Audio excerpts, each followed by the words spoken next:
جن لوگوں کو پیشاب سے پہلے یا بعد میں قطرے آنے کا مسئلہ ہے اور رمضان شریف کے مہینے میں وہ نماز روزے سے بھی قاصر ہیں، وہ پریشان ہیں کہ اس کا کیا حل کیا جائے، کیونکہ جو نمازی بندہ ہے یا روزہ دار ہے، روزہ رکھنے والا بندہ ہے نا، اس کے لیے یہ بہت بڑی بات ہے۔ عام بندوں کے لیے اس کی پاکی پلیتی کا خیال رکھنا کوئی اتنی بڑی بات نہیں ہوتی، لیکن جو بندہ نمازی ہے یا روزہ رکھنے والا اس کے لیے بڑی پریشانی والی بات ہوتی ہے۔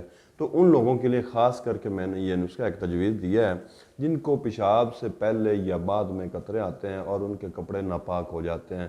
غرض یہ کہ یہ ناپاکی کا مسئلہ تو ہے ہی، لیکن اس سے وقت گزرنے کے ساتھ ساتھ مرد کو کمزوری ہو جاتی ہے، وقت گزرنے کے ساتھ ساتھ جسم اندر سے کھوکھلا ہو جاتا ہے، اور وقت اگر زیادہ گزر جائے، اس پر توجہ نہ دی جائے تو مردانہ کمزوری کا بھی شکار ہو جاتا ہے۔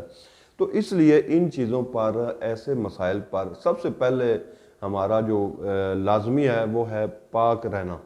پاک رہنے کے لیے ہمیں کوشش کرنی چاہیے کہ کوئی بھی مسئلہ ہے، اگر کوئی بھی پرابلم ہے تو اس کو دور کی جائے۔ اس کے بعد انسانی صحت ہے، صحت کو کلیئر کرنے کے لیے ہمیں دوائی وغیرہ کرنی چاہیے۔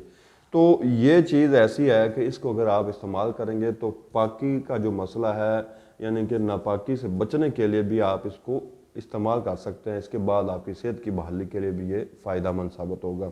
آپ نے کرنا کیا ہے، بازار سے خرفہ سیاہ لینا ہے، باریک قسم کا ہوتا ہے، دانے دار، یہ آپ نے لینا ہے 100 گرام۔ گوند کتیرا آپ نے لینا ہے 50 گرام۔ ان دونوں چیزوں کا آپ نے صفوف تیار کر لینا ہے، بالکل پاؤڈر سا صفوف تیار کر لینا ہے۔ اس کو 1 چمچ اس کا جو صفوف ہے 1 گلاس پانی کے اندر اس کو بھگو کر رکھنا ہے تقریباً 3-4 گھنٹے تک۔ 3-4 گھنٹے کے بعد اس کے اندر 1 گلاس دہی یا دودھ ڈال کر تو آپ نے اس کو پی لینا ہے۔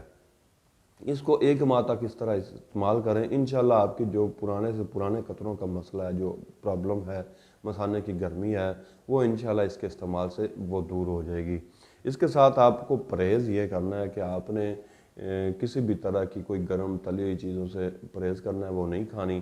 اور رمضان شریف کے مہینہ ہے، ویسے بھی آپ نے اپنی بری عادات کو ترک کرنا ہے، آپ نے کوشش کرنی ہے کہ بھی اپنی آنکھوں کی حفاظت کیجئے، تو اس سے انشاءاللہ آپ کو اس مرض سے چھٹکارا ملے گا۔ تو حکیم محمد احمد کو اجازت دیجیے گا، اللہ حافظ۔